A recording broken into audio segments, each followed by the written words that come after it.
Kalabuso ang isang babae sa bayan ng San Fernando, Cebu.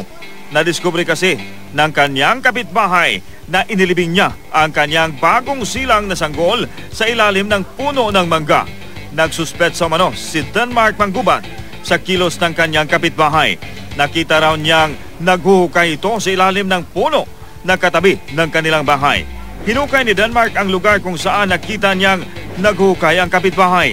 Laking gulat umano niya nang tumambad sa hukay ang paa ng sanggol. Pagkuha na to, pagkugma sa pagsabadog, dira sige sa gunaguna dali. Pagkadomingo to, nahibong ko.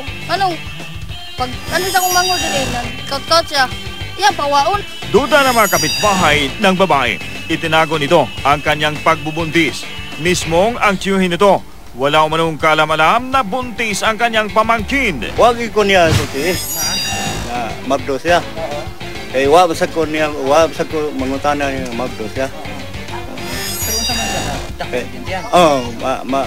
Maklaro na yan. Inamin naman ng babae na anak kanya ang bangkay ng sanggol na nahukay. Inilibing umano niya ito ilang oras matapos niyang iniluwal na wala ng buhay. Tinuod to?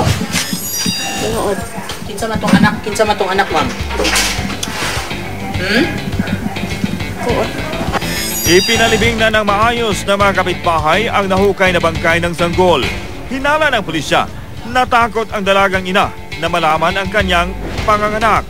Kasong infanticide ang kaharapin ng nasabing babae.